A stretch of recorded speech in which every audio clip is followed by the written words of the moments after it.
Okay, so now we're going to throw all of it together and let's try to identify all the different functional groups that we can on these molecules. So maybe let's look first at this one. This is a thiol because it has the sulfur in it. This carbon group just sticking off, this is a methyl group. Now here we have a carbonyl and we have to be careful to look at what's around it. And notice there's the nitrogen as well. So that makes this an amide group. It's going to be really tempting for you to mess this up and say it's a ketone and this is an amine. And that's not correct. They're combined. So that's an amide. Then we have this over here where we have our carbonyl with the OH group alcohol portion on the end, and that is the carboxylic acid. All right, let me pull up another one. How about this bad boy here? Mestranol. Okay, so let's just kind of, you see I'm kind of working from left to right.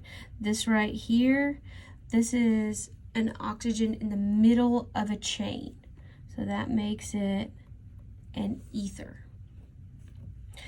You might find it handy to make some flashcards with this. Okay, this right here, this is a methyl group. This right here, this is an alcohol. And take a screenshot, identify everything you can. This right here is a triple bond, so this is an alkyne. And then we also have our rings. So this is 1, 2, 3, 4, 5, 6. So this would be a cyclohexane. This ring is 1, 2, 3, 4, 5.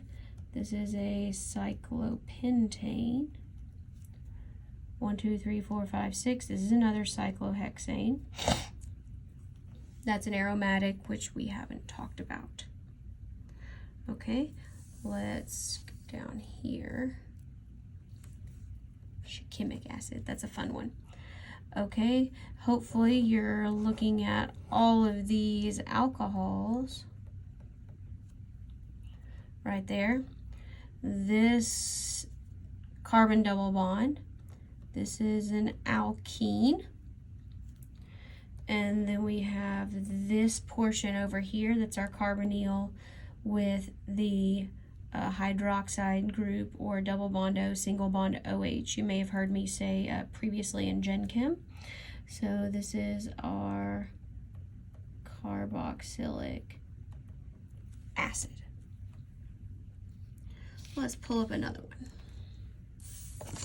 Let's look at this one. Ondansetron. You may have heard this is the brand name Zofran if you've ever taken it for nausea.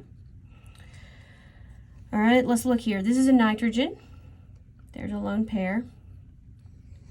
Only thing around it is carbon, so there's no carbonyl or anything. So this is an amine. And it has 1, 2, 3 connections that are not hydrogen. So this is a tertiary amine. This right here is a double bond. So this is an alkene. This right here is a carbonyl group, and there's nothing else around it other than carbon. So that makes it a ketone. This right here is another amine, as is this one. So this would be 1, 2, 3. This would be another tertiary amine. Here's an amine. The double bond makes it more complicated, so we're just going to call it an amine. This random carbon sticking out, this would be a methyl group.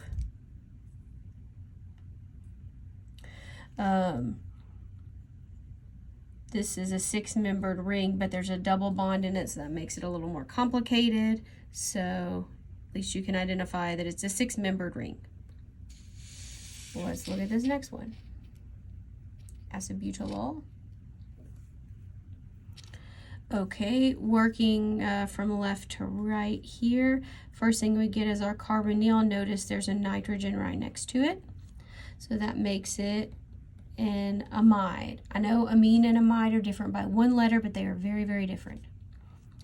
This carbonyl group right here by itself, and notice this is a carbon, this is not a hydrogen, so it's a ketone. This oxygen right in the middle of the chain, that's an ether. Here is an alcohol. This right here is a nitrogen kind of by itself, not really connected to anything other than carbon or hydrogen. So this is an amine. Notice the difference here, and it has 1, 2 connections that are not hydrogen, so it is a secondary amine. We can, oh here, let's look at this one. This connected to it, I don't know if we actually need it, but let's do it anyway.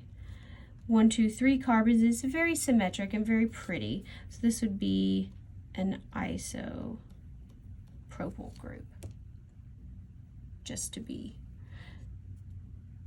correct. And this would be 1, 2, 3. This would just be a regular propyl group. Again, just practicing looking at some of those.